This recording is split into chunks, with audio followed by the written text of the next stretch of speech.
അക്കാഡമിയിലേക്ക് എല്ലാവർക്കും ഒരിക്കൽ കൂടി സ്വാഗതം. എന്താണ് അഡ്വൈസ് മെമ്മോ? അഡ്വൈസ് മെമ്മോ ലഭിക്കാൻ എല്ലാ ഉദ്യോഗാർത്ഥികളും വളരെ പ്രതീക്ഷയോടെ കാത്തിരിക്കുന്ന ഒന്നാണ്. PSC പരീക്ഷയുടെ അഡ്വൈസ് മെമ്മോ കിട്ടിയാൽ അത് വളരെയധികം സന്തോഷം നൽകുന്ന ഒന്നാണ് അല്ലെ. എല്ലാവർക്കും ജോലിക്ക് ജോയിൻ ചെയ്യാം. അപ്പോൾ എന്താണ് അഡ്വൈസ് മെമ്മോ? അഡ്വൈസ് മെമ്മോയെ കുറിച്ച് നമുക്ക് വിശദമായിട്ട് ഇന്നത്തെ ക്ലാസ്സിൽ നമുക്ക് ചർച്ച ചെയ്യാം. ആദ്യം നമുക്ക് എന്താണ് അഡ്വൈസ് മെമ്മോ എന്ന് നമുക്ക് നോക്കാം. നിയമനത്തിനുള്ള അഡ്വൈസ് മെമ്മോ എന്നാൽ PSC പട്ടികയിൽ റാങ്കുള്ള ഒരു റാങ്ക് ഹോൾഡറെ റിപ്പോർട്ട് ചെയ്ത ഒഴിവിലേക്ക് കേരള PSCക്ക് ഉപദേശിക്കുന്ന പ്രക്രിയയാണ് ഈ അഡ്വൈസ് മെമ്മോ എന്ന് പറയുന്നത്. ഈ അഡ്വൈസ് മെമ്മോ എല്ലാവർക്കും ലഭിക്കുകയില്ല.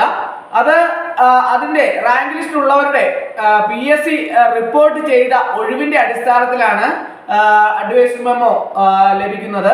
അപ്പോൾ പല ഉദ്യോഗാർത്ഥികളും ചോദിക്കാറുണ്ട്, ഞാൻ കഴിഞ്ഞ ദിവസം ക്ലാസ് എടുത്തിട്ടുണ്ടായിരുന്നു, റാങ്ക് ലിസ്റ്റ് വരുന്ന എല്ലാവർക്കും ജോലി കിട്ടുമോ എന്ന് ചോദിച്ചിട്ടുണ്ടായിരുന്നു. അപ്പോൾ അങ്ങനെ ഒരു കാര്യം നമുക്ക് ഒരു കാരണവശാലും ഉറപ്പ് നൽകാൻ സാധിക്കുകയില്ല. റാങ്ക് ലിസ്റ്റിലുള്ള എല്ലാവർക്കും ജോലി കിട്ടണമെങ്കിൽ അത്രയധികം ഒഴിവുകൾ ഉണ്ടായിരിക്കണം, എങ്കിൽ മാത്രമേ എല്ലാവർക്കും ജോലി കിട്ടുകയുള്ളൂ. ഇപ്പോൾ നോട്ടിഫിക്കേഷൻ വന്ന് പരീക്ഷ എഴുതി അതിന്റെ ടോപ്പ് മാർക്കുള്ള ആൾക്കാരെ ഒരു കട്ട് ഓഫ് മാർക്ക് PSC നിശ്ചയിക്കുന്നു. ആ കട്ട് ഓഫ് മാർക്ക് പ്രകാരം ഒരു ലിസ്റ്റ് തയ്യാറാക്കുന്നു. ആ ലിസ്റ്റിന്റെ അടിസ്ഥാനത്തിൽ ഏറ്റവും ടോപ്പിലുള്ള ഉദ്യോഗാർത്ഥികൾക്കാണ് ആദ്യം അഡ്വൈസ് മെമ്മോ അയക്കുന്നത്.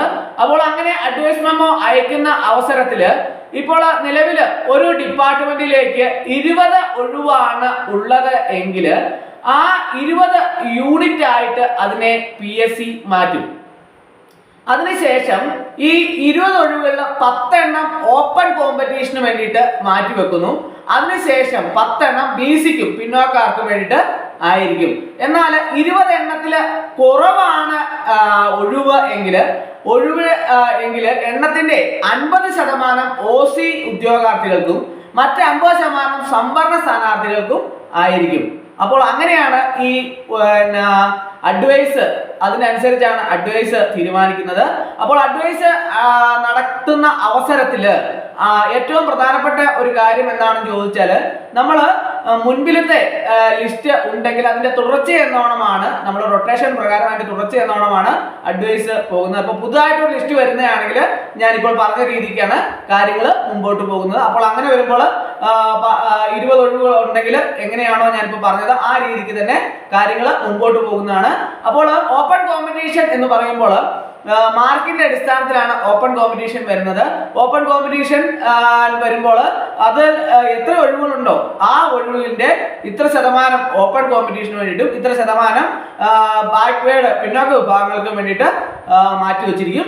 അപ്പോൾ അങ്ങനെ ഈ അഡ്വൈസ് ഓരോ ഇതിലും അനുസരിച്ച് ഓരോ ഉദ്യോഗാർത്ഥികൾക്കും കൃത്യമായിട്ട് അഡ്വൈസുകൾ അവർ റാങ്ക് ലിസ്റ്റിലുള്ള മാർക്കിന്റെ അടിസ്ഥാനം ഏറ്റവും ടോപ്പ് അനുസരിച്ച് ഓരോ ഉദ്യോഗാർത്ഥികൾക്കും ഒഴിവിന്റെ അടിസ്ഥാനത്തിൽ അഡ്വൈസ് മെമ്മോകൾ അയച്ചു തുടങ്ങുന്നു. അങ്ങനെ അഡ്വൈസ് മെമ്മോ അയക്കുന്ന അവസരത്തിൽ മെയിൻ ലിസ്റ്റ്, സപ്ലിമെന്ററി ലിസ്റ്റ്, 2 ലിസ്റ്റുകൾ ഉണ്ടെന്ന് ഞാൻ പറഞ്ഞു. ആ ലിസ്റ്റിന് പ്രകാരം ഞാൻ അതിന്റെ ക്ലാസ്സുകൾ കഴിഞ്ഞ ദിവസങ്ങളിൽ എടുത്തിട്ടുണ്ട്. കാണാത്ത ഉദ്യോഗാർത്ഥികൾ ഉണ്ടെങ്കിൽ നിങ്ങൾക്ക് കൃത്യമായിട്ട് കാണാം. അതെല്ലാം കൃത്യമായിട്ട് ക്ലാസ്സുകൾ ഞാൻ എടുത്തിട്ടുണ്ട്. നമ്മുടെ ചാനൽ സബ്സ്ക്രൈബ് ചെയ്താൽ നിങ്ങൾക്ക് ക്ലാസ്സുകളെല്ലാം തന്നെ കൃത്യമായിട്ട് കാണുന്നതാണ്.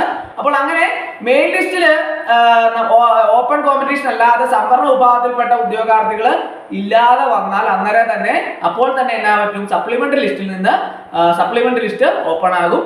അപ്പോൾ സപ്ലിമെന്ററി ലിസ്റ്റ് ഓപ്പൺ ആകുമ്പോൾ അതിൻ്റെ അകത്ത് ഏത് കാറ്റഗറിയാണോ ഇല്ലാത്തത് ആ കാറ്റഗറിയിൽ നിന്നുള്ള ഉദ്യോഗാർത്ഥികൾക്ക് നിയമനങ്ങൾ ലഭിക്കുന്നതാണ്. ഇനി അഥവാ സപ്ലിമെന്ററി ലിസ്റ്റും തീർന്നു പോയാൽ നമ്മൾ എന്താണ് PSC എന്താണ് ചെയ്യുന്നത്, NCA നോട്ടിഫിക്കേഷൻ പോലുള്ള നോട്ടിഫിക്കേഷനുകൾ വിളിക്കുന്നതാണ്. അപ്പോൾ അങ്ങനെയാണ് ഇതിന്റെ കാര്യങ്ങളൊക്കെ തന്നെ അഡ്വൈസ് മെമ്മോയെ സംബന്ധിച്ചുള്ള കാര്യങ്ങളൊക്കെ തന്നെ നിങ്ങൾ ഓരോരുത്തരും മനസ്സിലാക്കേണ്ടിയിരിക്കുന്നത്. അപ്പോൾ ഇതിനെക്കുറിച്ച് അറിയാൻ വയ്യാത്ത ഉദ്യോഗാർത്ഥികൾക്ക് വേണ്ടിയിട്ടാണ് ഞാൻ ഇങ്ങനെ ഒരു ക്ലാസ് നിങ്ങൾക്ക് വേണ്ടി ചെയ്തത്. അപ്പോൾ ഇന്നത്തെ ക്ലാസ് എല്ലാവർക്കും വളരെയധികം ഇഷ്ടമായെന്ന് വിചാരിക്കുന്നു. അപ്പോൾ ഇന്നത്തെ ക്ലാസ് എല്ലാവർക്കും ഇഷ്ടമായെങ്കിൽ ലൈക്ക് ചെയ്യണം, ഷെയർ ചെയ്യണം, സബ്സ്ക്രൈബ് ചെയ്യണം, പരമാവധി എല്ലാവരിലേക്കും എത്തിച്ചുകൊണ്ട് ഒരിക്കൽ കൂടി ഒന്ന് ഓർമ്മ നിർത്തട്ടെ. നമസ്കാരം.